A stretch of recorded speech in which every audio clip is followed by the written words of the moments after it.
আসসালামু আলাইকুম বন্ধুরা, অনেকেই হয়তো ইতিমধ্যে খেয়াল করেছেন যে ফেসবুকে একটি নতুন আপডেট এসেছে এবং আপডেটটি হলো একসাথে অনেকজনকেই মেনশন দেওয়া যাচ্ছে।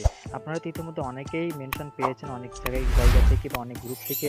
আপনাকে কিন্তু দেখছেন যে অটোমেটিক্যালি অনেকেই মেনশন দিচ্ছে। এক কথায় বলতে গেলে সবাইকে কিভাবে মেনশন দেওয়া যায়, ফ্রেন্ড লিস্টের সকলকেই মেনশন দেওয়া যায় যে পদ্ধতিটা, সেটি কিন্তু আজকে এই ভিডিওতে আমি শেখাতে যাচ্ছি। এজন্য অবশ্যই ছোট্ট ভিডিওটি সম্পূর্ণ দেখুন।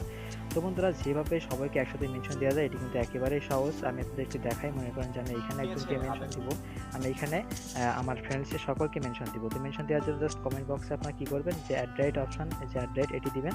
তো অ্যাড দেওয়ার পরে এখানে আপনাকে লিখতে হবে ফ্রেন্ডস, জাস্ট ফ্রেন্ড লিখতে হবে। তো এখান থেকে জাস্ট ফ্রেন্ডস লিখলেই কি হবে, ফ্রেন্ডস লিখে আপনি অ্যাড দেওয়ার পরে কোনো স্পেস দিবেন না, সরাসরি শুধু ফ্রেন্ডস লিখবেন। তো ফ্রেন্ডস লেখার পরে আপনি এটি সেন্ড করে দিবেন।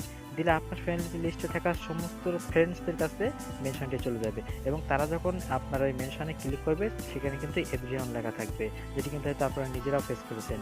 তো এভাবে কিন্তু আপনারা খুব সহজেই আপনাদের ফ্রেন্ড লিস্টে থাকা সমস্ত বন্ধুদেরকে গুরুত্বপূর্ণ কোনো জায়গায় মেনশন দিতে পারেন। তো আপনাদের কাছে আমি একটা রিকোয়েস্ট করবো, সেটি হলো কোনো গুরুত্বপূর্ণ জায়গা ছাড়া আপনারা এমনিতেই কোনো ফ্রেন্ডসদেরকে এইভাবে সবাইকে মেনশন দিবেন না, এতে কিন্তু অনেকে বিরক্তি হতে পারে।